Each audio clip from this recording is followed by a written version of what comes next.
The Roman Empire was stretched thin.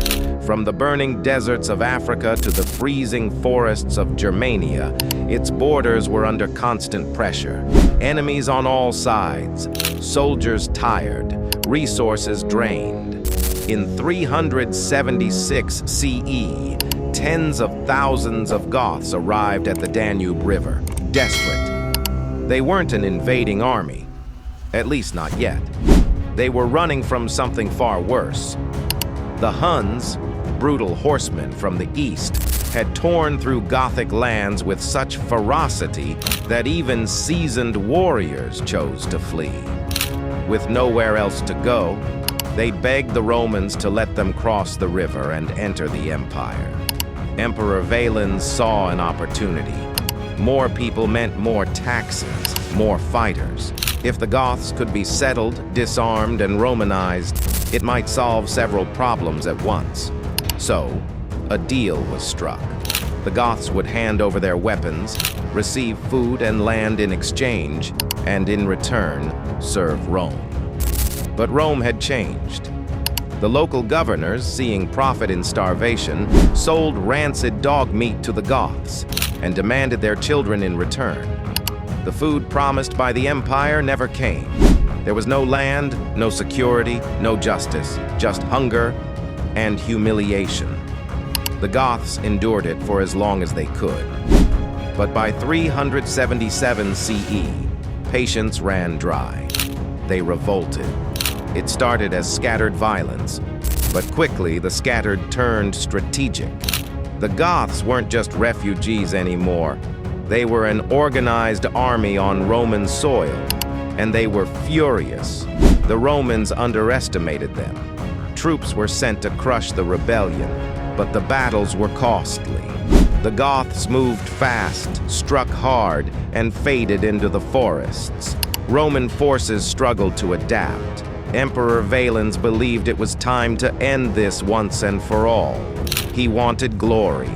He wanted to be remembered as the emperor who ended the Gothic threat.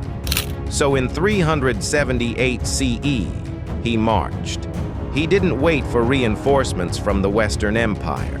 He believed he had enough men, enough discipline, enough Roman might to put an end to it. Near the city of Adrianople, Valens met the Gothic forces. Scouts brought reports. The Goths didn't seem ready. Their camp appeared weak. So Valens ordered the attack.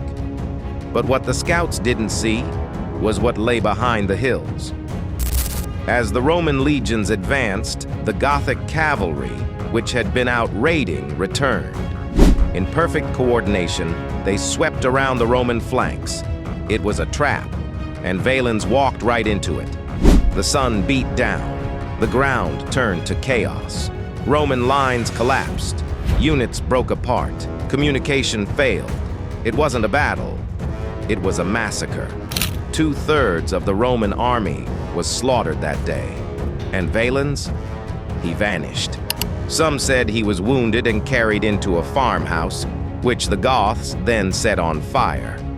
Others believed he died trying to rally his men. No body was ever recovered. The defeat at Adrianople sent shockwaves through the empire. It shattered the myth of Roman invincibility.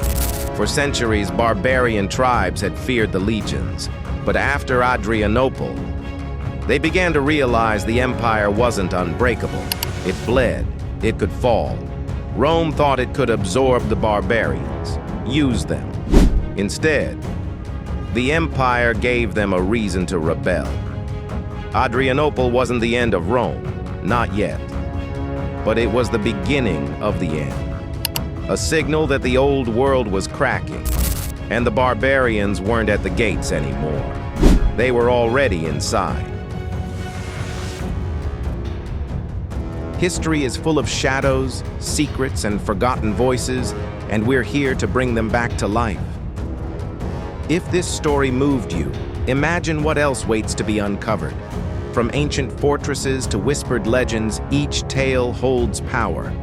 So if you crave more journeys into the mysterious and the true, don't forget to like this video, leave your thoughts in the comments, and most importantly, subscribe, because some stories deserve to be told again.